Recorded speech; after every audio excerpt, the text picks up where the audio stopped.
Here, let's talk some hoop and hear from Cav head coach Ty Lue about last night's embarrassing moment for J.R. Smith against the Milwaukee Bucks. I mean, it wasn't nothing intentional, like he did something, like, he saw a guy, which I say is an embarrassing moment. And we're going to move on. We talked about it. We addressed the issue. But, I mean, it's not something that was it wasn't like it was a negative motive, like he was doing something negative towards the team. I mean, it was a play that happened. They inbounded the ball, and he's over there giving a guy a hug. So, like I said, it's embarrassing. We're not happy that it happened. It happened, and like I said, I talked to JR. We addressed it, and we're just moving forward.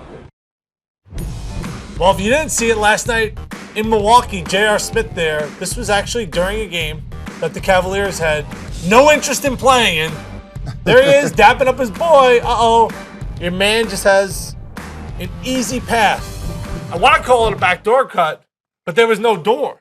See, it was just a cut to the basket and for the dunk. I think Ty Lue handled that pretty well. Do you think the Cavs should suspend JR for this? Yes. I think they should suspend him one game for this.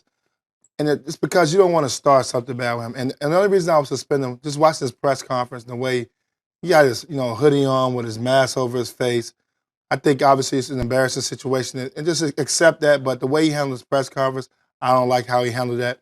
And his history makes it tough. This is a guy who just gave $45 million to guarantee money. And we know he can go on the deep end at any moment. That handshake comes from to me, the serious nature in which, and I love Cleveland. I think they're the favorite to win the NBA title. But the Cleveland Cavaliers, they play around a lot. With all the handshakes and all that. The East is over, Twan. The East is over. Like, they're 13-3. It's November. It's November, Tim. The East is not over yet. It's November. If this team stays healthy, can anybody challenge them? Not in the East. But doesn't mean it's over. You still got to win the game. You still have to play the game.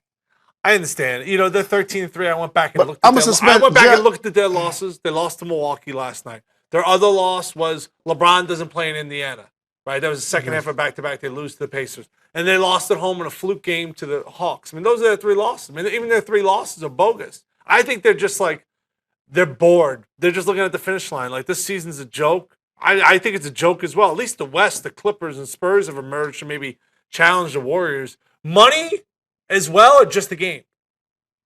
Well, just the game. I would never take no money out of his pocket in that situation, but I would definitely suspend him a game. You got to set the tone. Obviously, like I said, it's embarrassing, but he didn't handle it right in the press conference. If he would have handled it right and just say, hey, made a mistake, and dressed properly, didn't have his hoodie on, the mask on, then I would take that. But he took it way too far. The worst idea ever tonight was, don't worry about the Cavs, because the East, my friend, is over.